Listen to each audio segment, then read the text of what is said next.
E gostaria, à guisa de introdução, a pedido dele em especial, fazer uma breve nota sobre a questão eleitoral e o trabalho feito pelo TCU desde 2021 sobre o acompanhamento e absoluta lisura e rigidez do nosso processo eleitoral das urnas eletrônicas, realizado mediante uma auditoria que, na verdade, mobilizou quase todo o corpo técnico do tribunal e que, depois de todo esse período, primeiro e segundo turno, constatou o número zero de incongruências entre os relatórios e o que foi apresentado pelo Tribunal Superior Eleitoral, como foi apresentado oportunamente ao eminente presidente, ministro Alexandre de Moraes.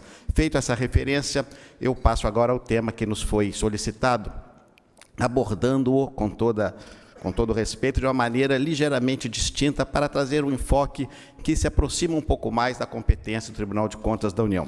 E começo dizendo que, a meu juízo, talvez expandir um pouco, a fragilidade, a debilidade, a deteriorização dos serviços públicos no Brasil afeta a nossa democracia. E por que digo isso? Exatamente pelo fato de que hoje o cidadão brasileiro, e me refiro, é claro, às pessoas de boa fé, e não aquelas mencionadas, e nós sabemos a quem excluímos desse conceito, elas têm uma grande dificuldade, especialmente as que necessitam de serviços públicos prestados pelo Estado, de reconhecerem no papel do poder público um aliado. E o resultado, imagine as senhoras e os senhores, aquela mãe que tem um filho numa escola pública de qualidade duvidosa, aquele jovem que tem o pai internado no hospital público com as dificuldades que conhecemos, o cidadão honesto, trabalhador, que tem receio de sair à noite em razão da insegurança pública, as senhoras e os senhores empresários que têm os seus veículos de transporte levados quase à ruína pelas estradas debilitadas do nosso país. E poderia fazer aqui uma miríade de exemplos que não vou cansá-los. É claro que essa debilidade, essa fragilidade, ela leva ao cidadão a seguinte indagação. Ora, se o poder público não consegue suprir as necessidades básicas, eu passo a desconfiar das autoridades constituídas, como lembrou bem o presidente Michel Temer.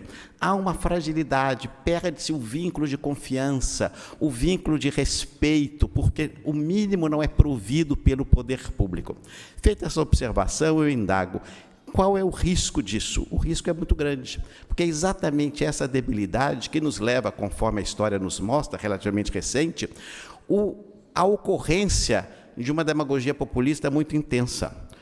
Não é modo distinto que há 100 anos atrás, quando Mussolini assumiu o poder na Itália, a sua frase famosa foi: agora os trens andarão no horário, inclusive comparecendo às estações com suas esquadras e surrando os maquinistas. Então, infelizmente, essa demagogia populista, ela graça não só no nosso caso, mas em muitos países, e, evidentemente, o que ocorre é que há essa fragilidade do serviço público a sustentar e alimentar essa incredibilidade na força e no papel do Estado como um todo.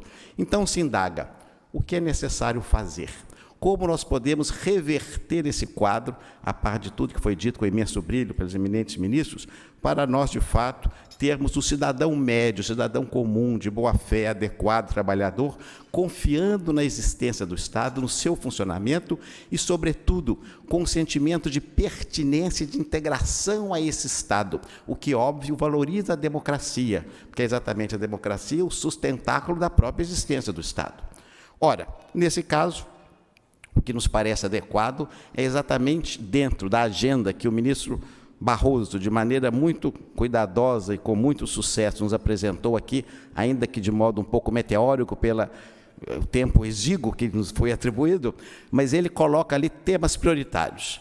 Todavia, para a realização de todos esses temas, há um passo prévio, que é exatamente prepararmos o poder público para a realização dessas atividades. E a realização dessas atividades se faz pelo preparo do Estado, do arcabouço estatal. Por isso, defendo sempre, talvez sendo sambista de uma nota só ao longo de tantos anos, a necessidade de nós termos uma reforma do Estado. E essa reforma do Estado seria a condição sine qua non para que os serviços públicos se aperfeiçoassem, se aprimorassem e levasse o cidadão a ter mais confiança, fidúcia, reconhecimento na ação do Estado e dizendo de maneira muito livre, ora, Se o Estado prover esse serviço bem, eu confio na autoridade, eu participo da democracia, eu não quero modificar esse quadro, não vou entrar em aventuras de demagogia, de populismo, de autoritarismo, e não precisamos de um Dom Sebastião no seu cavalo branco a salvar a nação, porque os serviços públicos que agradam a mim, a minha família e ao todo o meu ciclo estão funcionando corretamente. Então, desse modo, essa reforma do Estado, e eu insisto muito nesse tema, deve sempre preceder essas necessidades. E, infelizmente, nós, sociedade brasileira, nunca atribuímos a esse tema a relevância, o prestígio e a prioridade necessária para termos um Estado adequadamente preparado para oferecer esse serviço de qualidade. E o resultado, como aqui foi muito bem mencionado, temos a educação pública, e o ministro Gilmar apontou com muita correção, ainda que tenha se aperfeiçoado ao longo dos tempos, ainda está longe do que nós necessitamos.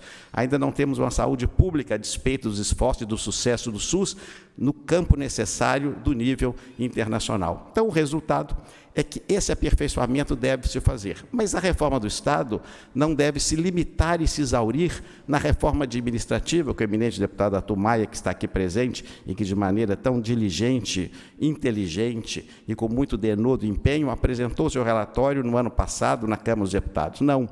A reforma do Estado, na verdade, é uma atividade permanente, diuturna, duradoura, que não se exaure numa só norma.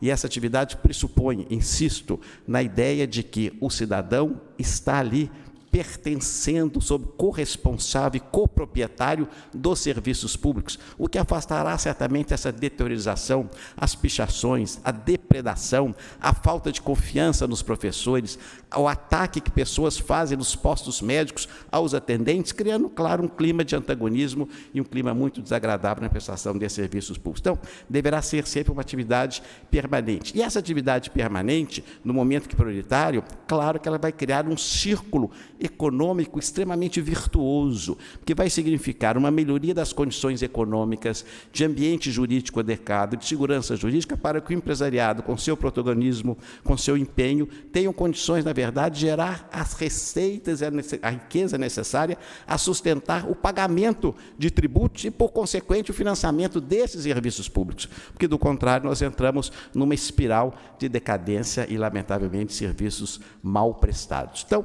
essa observação me parece muito importante, e se num primeiro momento causa um certo estupor, porque vinculo democracia como um valor básico da nossa sociedade à prestação de serviços públicos, é exatamente porque, sem que o Estado cumpra o seu papel, as pessoas descreem no Estado.